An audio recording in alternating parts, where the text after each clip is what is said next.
evening to you, Mr. Hwengwere. It's a pleasure, although virtually, but nonetheless, the new normal has taught us to appreciate the virtual world. How are you this evening? And we're excited to have this conversation. Perhaps you can start us off with your journey at ZBC, GM at the age of 32, and share some of the experiences that you had in the broadcasting world at that time. And we will examine some of the legislation and broadcasting laws as the conversation continues. Thank you very much. I'm very happy to be here. I actually thought I was at ZBC at the age of 31. Look, to understand the time that I was at ZBC, you've got to understand the context.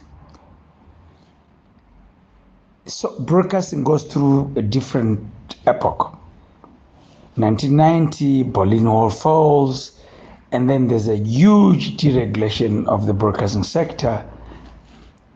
10 years later, I think it's 1997 or somewhere thereabout, the Supreme Court of Zimbabwe strikes down Section 2728 of the Broadcasting Services Act, which granted monopoly to Zimbabwe Broadcasting Corporation. So, on the legal framework, we must allow for plurality. Even though it's still ZBC as a singular player, but from a regulatory framework, it's now understood that you must be many players. So I went to ZBC initially as the head of news and subsequently as group CEO of the organization. But the objective was to ensure that ZBC is not only commercially viable, but could withstand potential competition that comes through over and above fulfilling the so-called public mandate, which is, as I've known, a very, very shifty definition depending with whoever is in power. So you are a young CEO and you have to, number one, ensure that the organization is commercially viable, but you've got to also ensure that you support the public mandate and ensure that you create content that is exciting to protect the organization from potential competition. That's the time that I was at ZBC. Some things we did bad, some things we did badly. Some things we did good, some things we did badly. We had 75% local content, for instance, which, to be fair, was a directive from government to say, let the majority of the products, whether music primarily, be from the local space. In a space where the opposite was true. And we actually had the jurist led by George Bizo from South Africa coming to say you are violating human rights. We also had a situation where we had to define the relationship between the commercial content and the so-called public, and most of the time it didn't go well. And when I got to ZBC as CEO, ZBC was literally broke, like as in totally broke. And the reason is because there was a flight of advertising from ourselves to other mediums.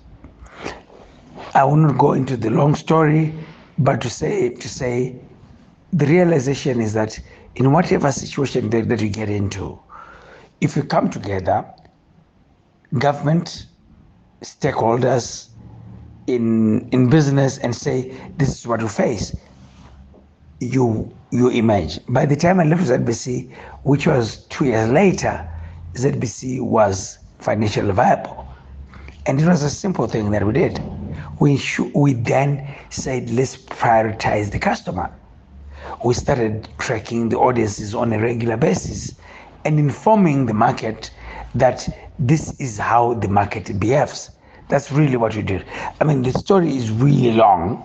I will not do justice by just spending a few minutes to speak about the story, but it was very complicated. With the elections also come with their own complications and the like, but that's the story for another day. While I stand corrected, at the age of 31 at the helm. And you did highlight a few of your achievements in terms of making the national broadcaster commercially viable. What were some of your other achievements?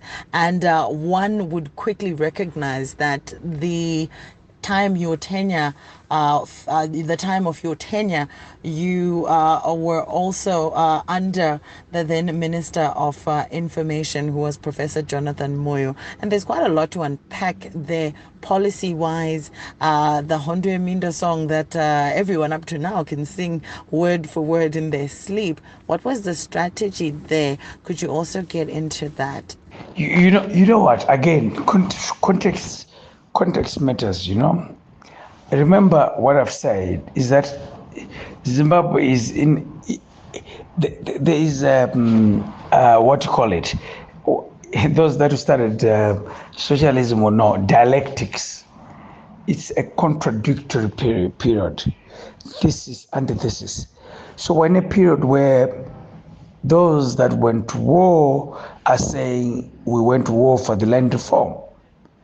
And those that have the land say that you cannot take land in a very unstructured way. It must be processed. You remember when Zimbabwe has this constitution at the Lancaster House Constitution, there's a 10-year moratorium, so to speak, from compulsory acquisition of land.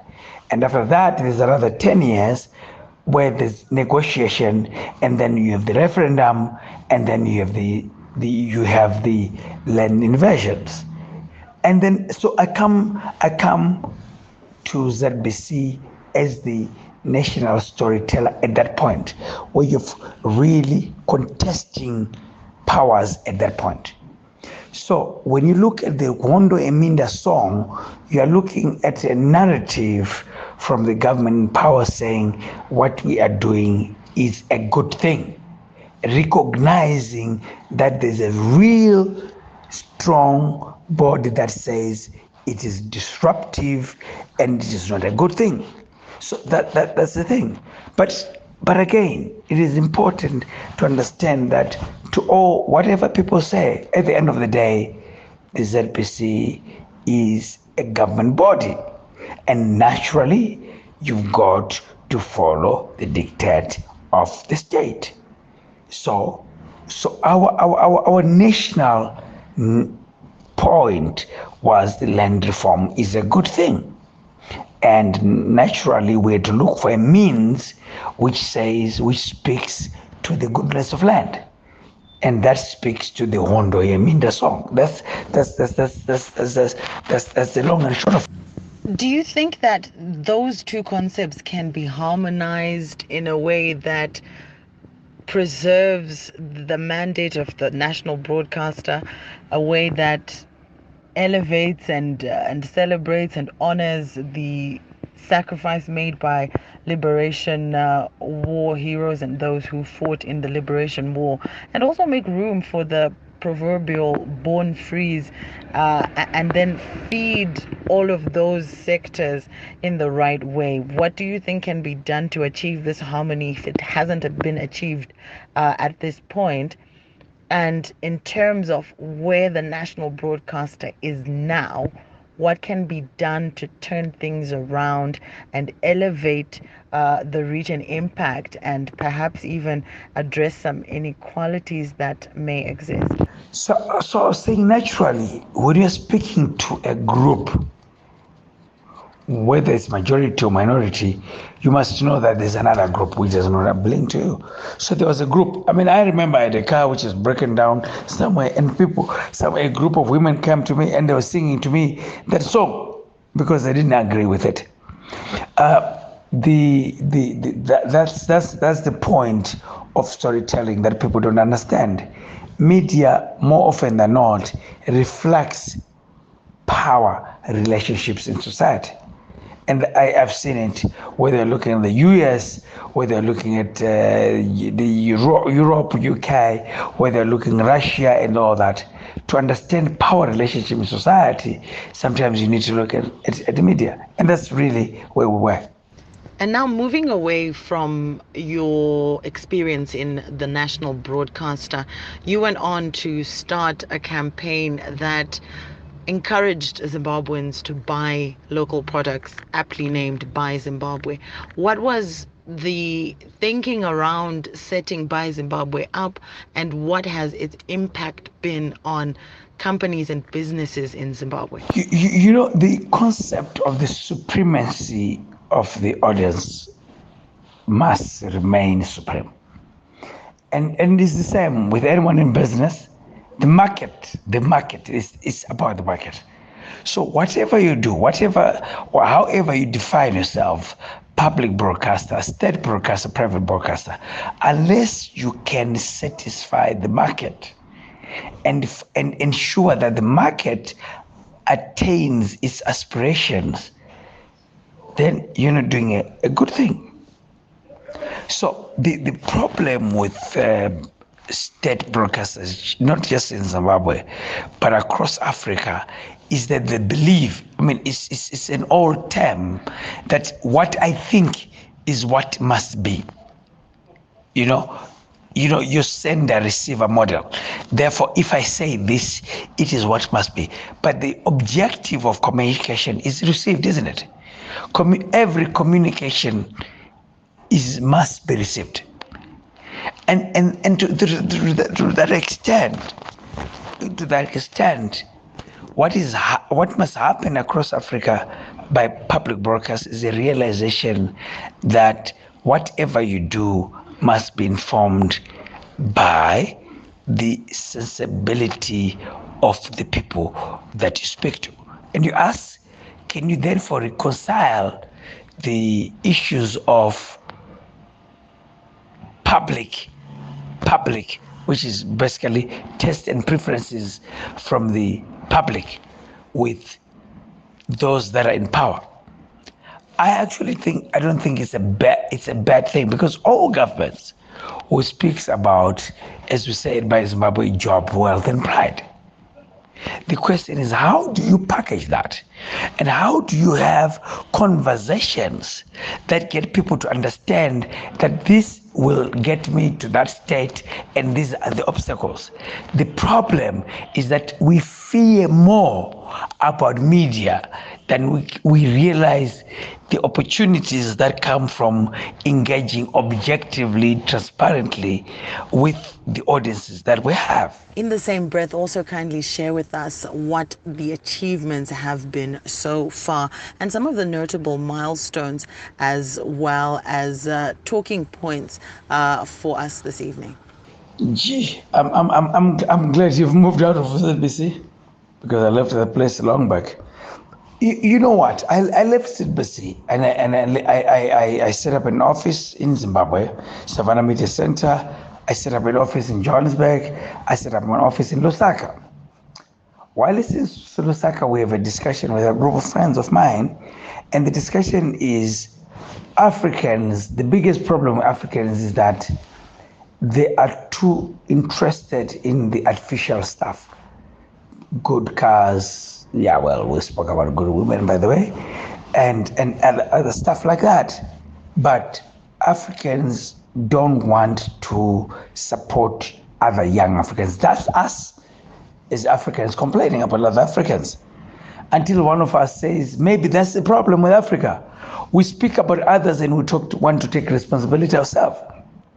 And we say, therefore, why don't we take responsibility ourselves and say, if we are going to get young Africans to be successful mentors, it means we have to be the mentors ourselves. So we group together 5 top Zambians who agree to mentor young Africans. We borrow a concept from, well, I didn't like him as a president over the years, but when he was in business, you must agree, the apprenticeship was the good thing to do. So we borrow from the apprentice and we say, let's have a program called My Own Boss, where we are grooming young Africans to become self-supported entrepreneurs, and we give them. In Zambia, it takes off very well, including the government of Zambia then taking over the concept. Zimbabwe comes off its lost decade, so to speak, in 2020, is it 2008, between 2008 and 2010, we decided to bring the program here. Oh my goodness. What we discovered in Zimbabwe is that Zimbabwe has had a traumatic moment. Zimbabweans have lost love for each other, so they don't buy from one another. And so CZI, then led by Kanye, said, why don't you try to do a Buy Zimbabwe? Almost taken from the proudly South African concept. That's how we take it up. So we take it up best at the time on a realization that number one, government is broke. Number two, we as the private sector have to lead this initiative. So we say, let's have a membership-led initiative, which is private sector driven, to do a buy local initiative, which looks at three things. How can we create jobs for the young people? How can you create wealth? And how do you become a proud people? So it's jobs, wealth, and pride. That's what it becomes. And how do we then piggyback on the other successful cases and all that? By the time we start, remember, Zimbabwe literally is importing everything: toothpicks, milk, food, everything. We started with saying minimum 30% to get our insignia is by Zimbabwe. You ask the question, where has it been? Today, the average supermarket shelf in Zimbabwe is 70% local content. But we're not there.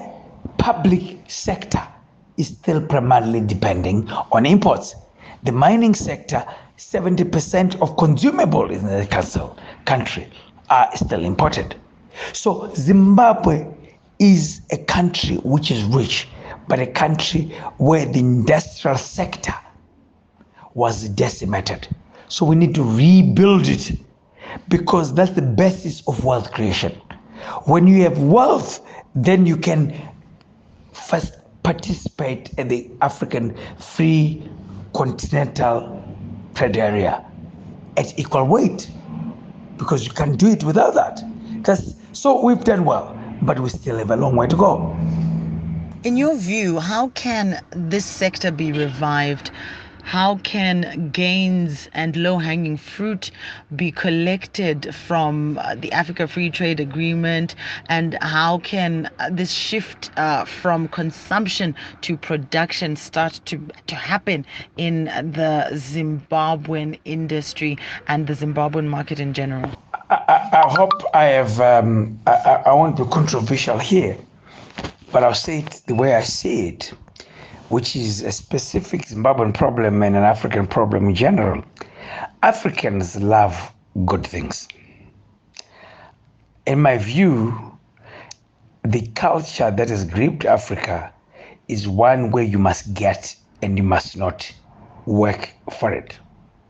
So our young people, which is why we had my own boss, our young people and a lot of sectors, and in particular, the public sector in particular, we have given a view that Africa, money, wealth is about who you know and what you do around it. So we lack a work culture in Africa, where it's ironic actually, because when you walk around, you see people work hard. You know, where the vendors, they don't sleep. They're working hard to earn a living.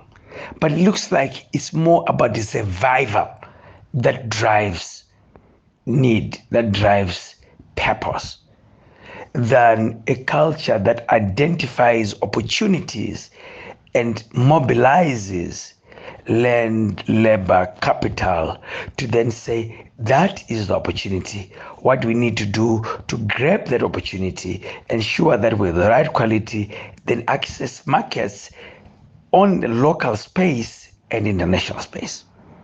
When I was in Zambia, we had a program during former President Manamasa that was cultural remodeling. You see, the problem, in my view, is that we have understated culture and overstated the things, the engineering and all that. But for me, an engineer without a purpose, and in engineer without an understanding of what they need to do, an accountant or anyone who does this, you don't create. So what you do is you see the end. You see the end, and you're driven by the end. So Africa must invest in building a culture of work, a purpose-driven culture where individuals, institutions understand the value chain and say, if I'm in government, what is my purpose? What do I need to serve? That sounds perhaps ideological, theoretical, or whatever it is. But I feel unless Africa changes their culture, it will be difficult to catch up with America, China, Europe. So the demand for Africa is a culture that says, I have sufficient resources, I have the manpower, that if I've marshaled my resources together, I can be a competitive state, I can be a competitive continent. You ask, which is the end, about manufacturing. I think it's the same stuff. How do you start? How do you scale? How do you access markets? That's really the challenge that we have in Africa. It would also be most instructive to hear your thoughts around manufacturing and Afro-economics and how Zimbabwe can fit into that picture. You ask, let me tell you what I am, and I need to say this. You know, I grew up in some place in the Midlands called Mberengwa. I went to school at a place called Munene, which is right out there. I think I managed to sneak into the university, and I did political science and administration as my first degree. I actually had no idea why I was doing that course. My first work was in personnel administration at a mine called Indarama Mine. One day during that space, I managed to pass through the Polytech, and there was an open day for media. I loved media. I decided that, actually my third year university, that my passion is going to be broadcasting. So I then applied later on, and I went to University of Zimbabwe for my postgraduate diploma in media and communication studies. And then I left and I went to South Africa, and I went at the right time when South Africa was just emerging out of apartheid. And so we had an opportunity as the University of Natal, where I was, to then say, how can we influence SABC or the broadcasting space in South Africa? When I was there, I had an opportunity. My former lecturers there came and said, why don't you do a study from the University of New Oslo on radio broadcasting and reception? And I came back to Zimbabwe. I went into advertising. I was a strategic planner for Diacom advertising. I had an opportunity to then go to MTN. At the time, we're starting about issues of cell phones. My space in MTN was to be able, with a group of friends, to then advise Econet on what do you think they would need to do and what will be the opportunity when they start in Zimbabwe. I didn't stay at DECOM for long. I was taken up in government. I went to government, and I was a principal press secretary, which was the deputy director of communication in the office of the president cabinet. One day, a minister that I will not mention here then said, but what is your study? I said, my study is broadcasting. I said, but you need to apply to go to your study. I found myself back at ZBC, where I was head of news and current affairs. A year later, I applied, and I was the group CEO of the organization. that's pretty much space. I did not stay long at SNBC, and I then to find my space as an entrepreneur with Savannah Media Center, or with an office in Zimbabwe, an office in Zambia, an office in Johannesburg, which then led me to come back to Zimbabwe to start by Zimbabwe, and then eventually I started Magic MEJRKH, which is a consultant company for mining companies. For mining companies in Zimbabwe, our role is to manage risk between the external environment and their own internal operations.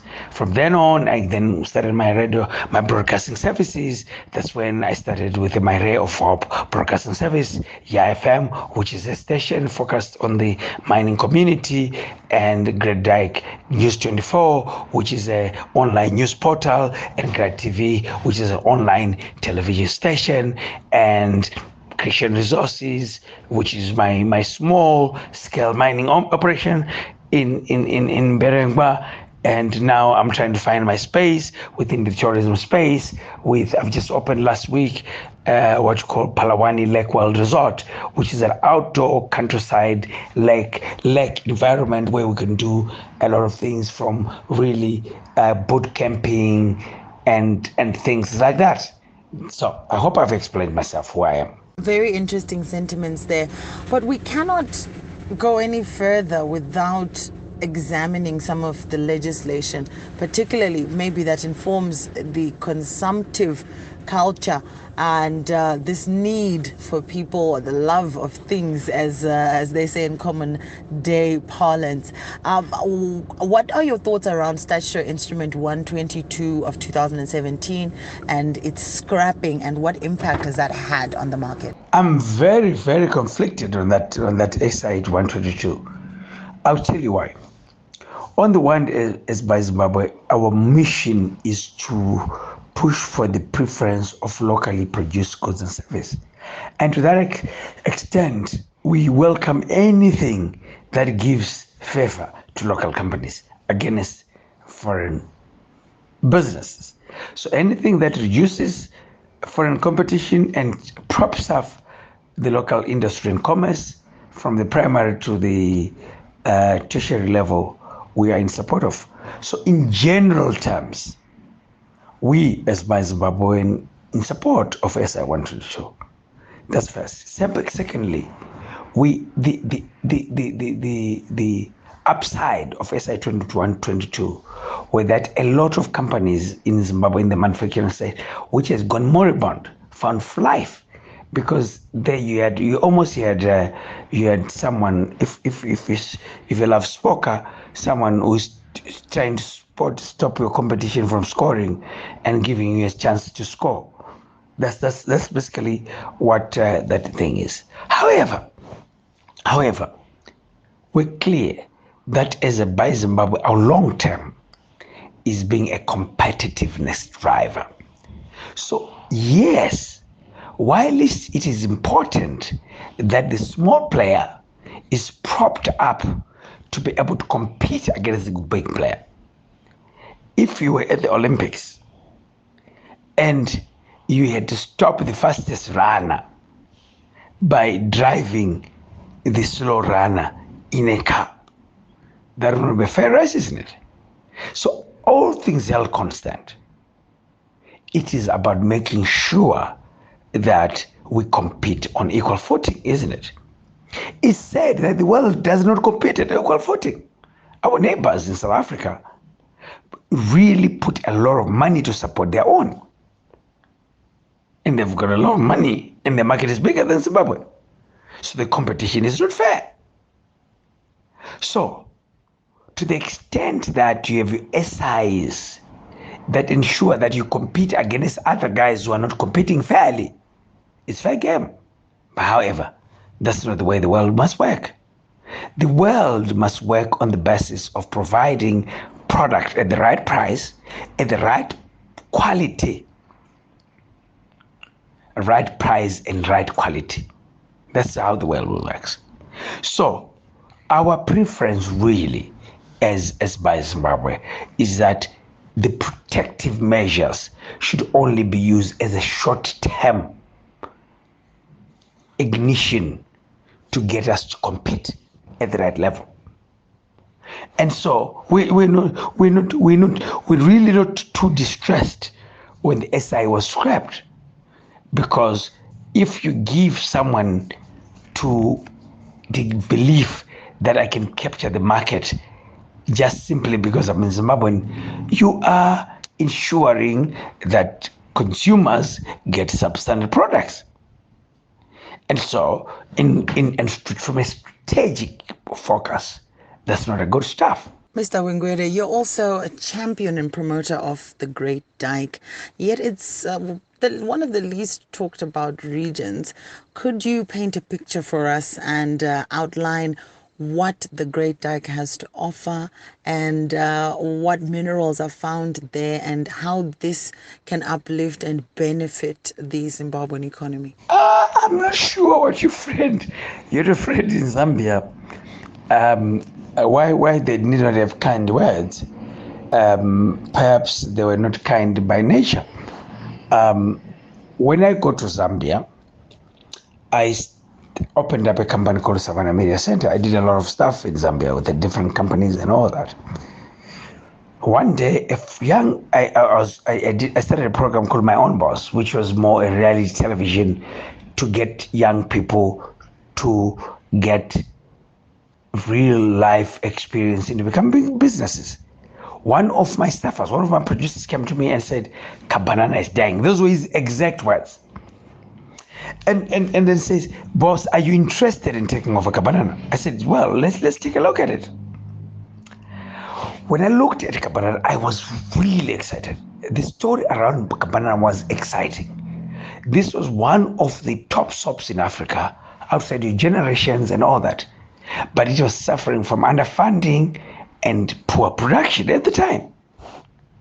I went to the guy who was producers, and the guy was working for former President Mwanawasa, Dev Kombe, and said, "Dev, can we partner?" And we started a company called Savannah Pictures. We went to guys in Morula Pictures, in the producers of Generations in South Africa, and said, we want to start an Afrocentric soap that he keeps the African story, but is produced at the highest international standards and can circulate across the globe. And they agreed. And we got sponsorship just as well from MTN, from Pep Stores, from Zanaco Bank, which at some point was my client. We did as we wanted to do. It's become, we revived Kabanana. We took Kabanana and put it on DSTV. We put it on different platforms in Europe. Unfortunately, and that's, we did not have a sustainability mechanism. After our initial success, what did we need to do to make sure that Kabanana is sustained? And I had to come back in Zimbabwe. Zimbabwe was in the lost decade.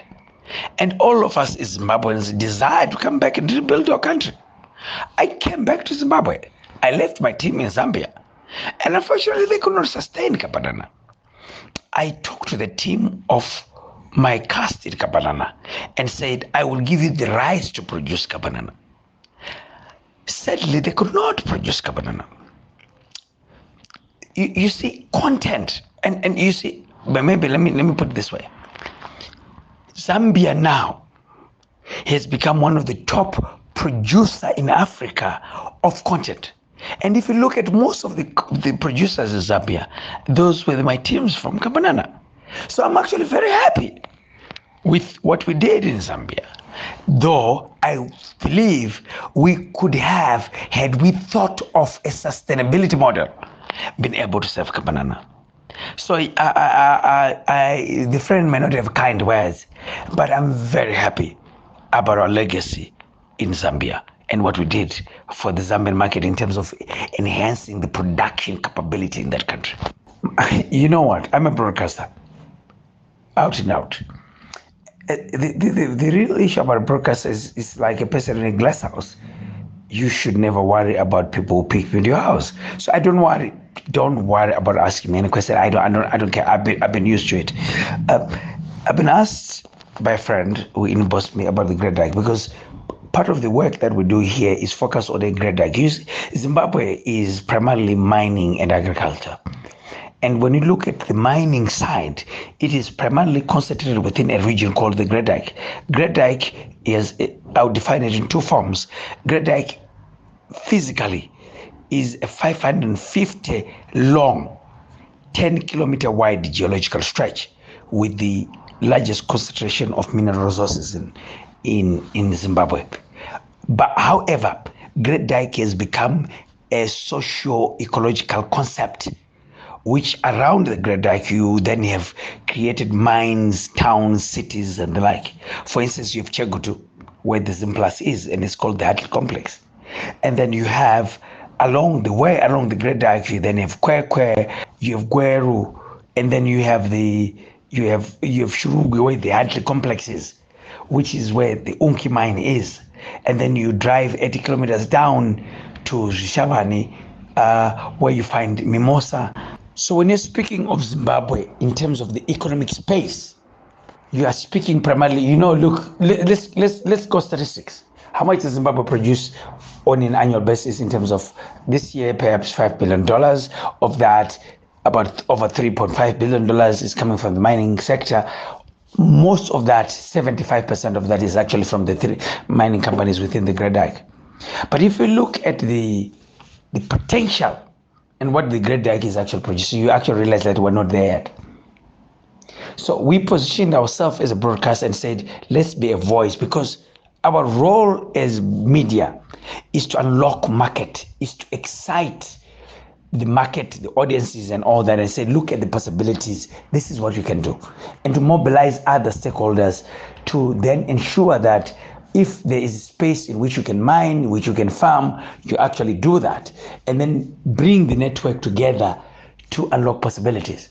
So I started a station called IFM to actually focus on that. And everything that I'm doing, I do around the Great Dyke. I have a cycling tour where Mimosa, Unki, Zimplus, Great Dyke Investment participates, just to bring people together. Like I said from the beginning, my philosophy is that to succeed, you need to get people engaged, and you need to get them to see the opportunities, and you get to energize them to be able to understand that we are indeed to be rich to be poor. So that's how we see the Great Dyke. And look at it. Right now, if you talk about Zimplus, we were in a presentation with Zimplus at the agriculture show, because we do something called Mining and Agriculture Conference annually. And Zimplus was saying by 2026, they were producing 25 million liters of milk. That is about, they will be funding a facility which creates the largest producer of milk in Zimbabwe. But that's a mining company investing in agriculture.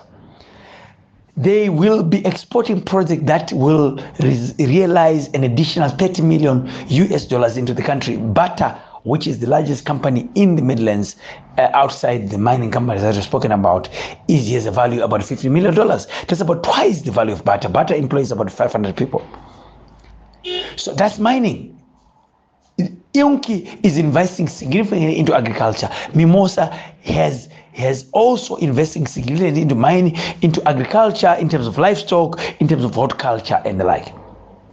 So the Great Dyke is not just mining, but mining, in our view, can be used as a takeoff point to unlock value into agriculture, into tourism, into other sectors of the country. Johannesburg was a mining place, but look at it today, it's a saving center of Africa. So a lot of it has to do with our mindset and the way we position our place as Zimbabwe to say, where do we compete and what do we need to do? But so as a broadcaster, as a communicator, as a marketing person, my role is to make sure that what I think is possible, I can at least play my part in putting fire to making sure that that is realized. Allow me to take the three questions at once. The positioning of the Great Dyke. I sit on the board of Midlands, and we have say the mineral resource of Zimbabwe. But I would say the Great Dyke is really the heartbeat of Zimbabwe, because Zimbabwe, if you really look at it, it is too just too rich. You can imagine most of the minerals are in Zimbabwe in abundance. If you look at the platinum, 80% of the platinum reserves in the world are between Zimbabwe and South Africa. The chrome, gold, lithium, all that kind of diamond, all that kind of thing. So if you really are speaking to Zimbabwe in terms of mineral resources, you're speaking of the Great Dyke.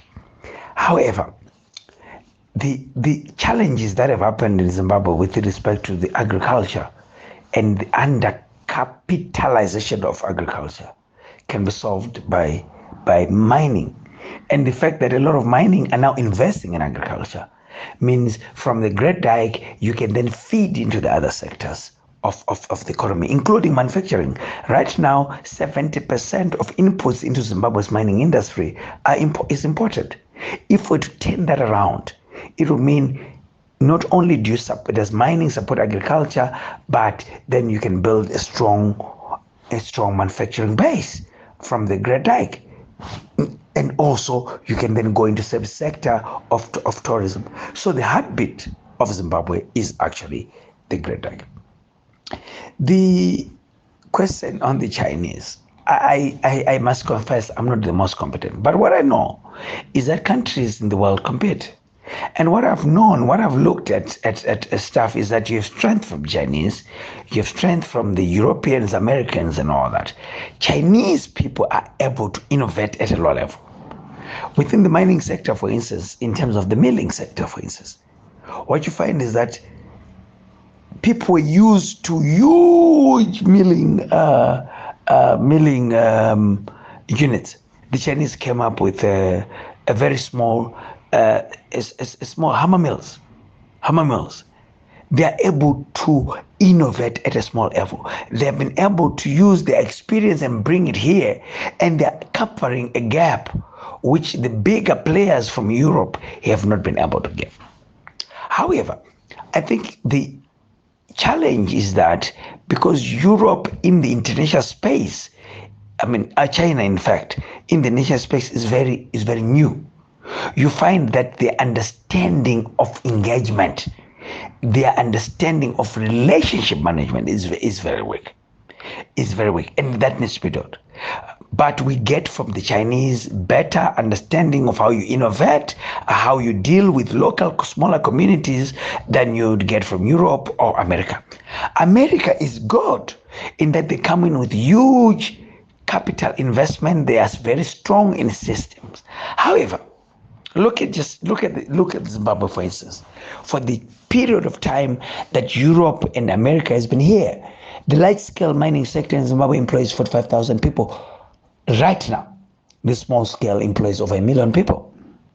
So it's large-scale investment with huge capital outlays, huge. Yes, they would say we will generate so much money, but in terms of then supporting the local economy, it's very weak. Yes, you can say I'll build cities and town and all that, but what is the use of building a huge city where the average person is not employed?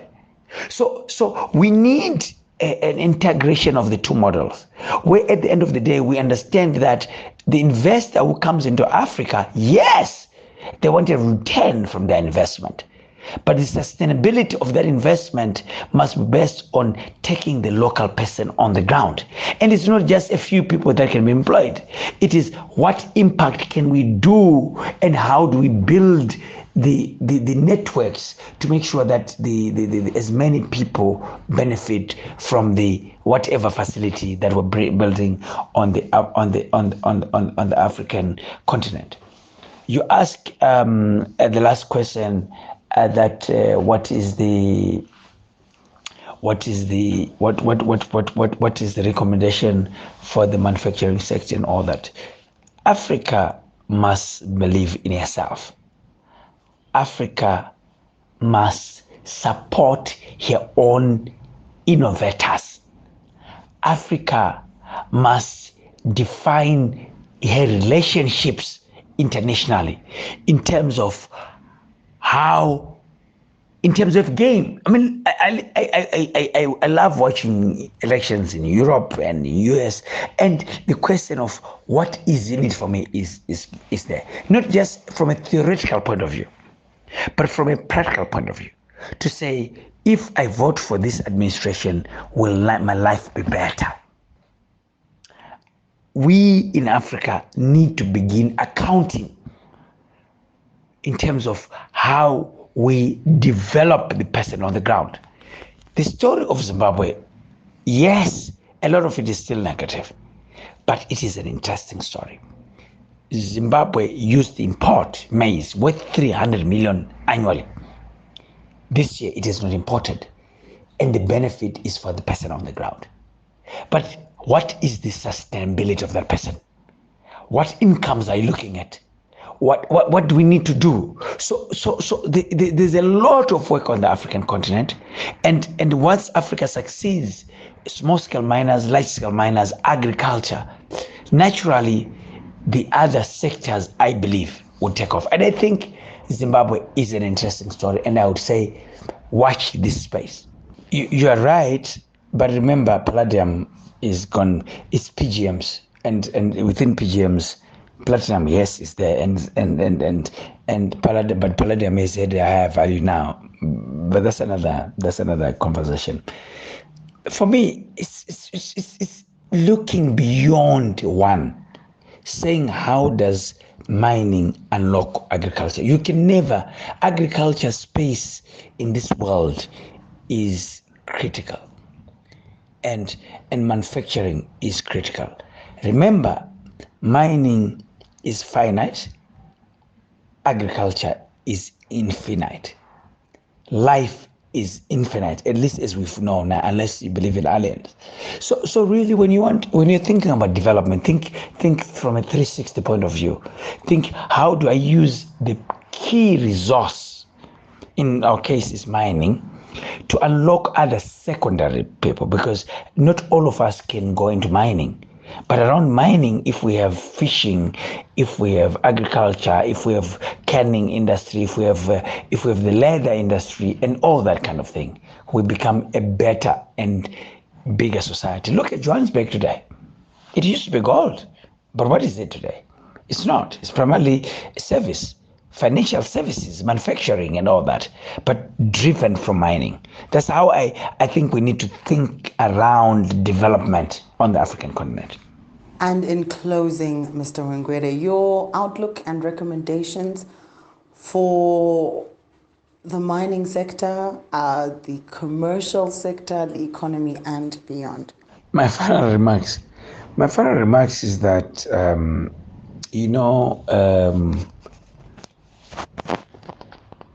if you were to look for a place to invest, you are better off looking for a place which is unspoiled.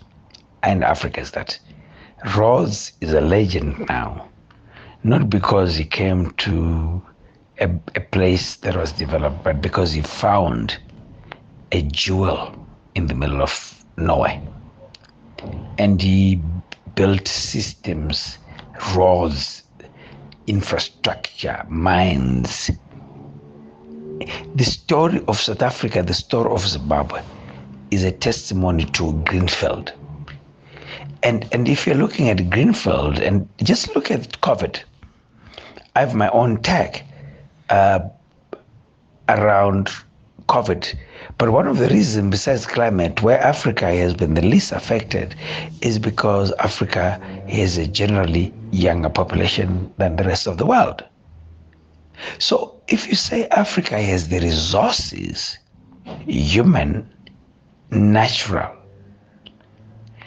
and then that the world is infinite in terms of where it is going, and you're to choose where you must invest, and you're thinking about from a long term, I bet you must look beyond the problems that Africa has. You look beyond the problems Zimbabwe has and say, this is the place where the future will be made. So the future is actually in Africa. I'm a Zimbabwean, that's why I started by Zimbabwe. I would say the future of Zimbabwe is in Zimbabwe. After all, we built Great Zimbabwe. So what stops us from building the resilience to conquer the future? Thank you very much. I've really enjoyed the space and the questions and all that. And so let's keep at it.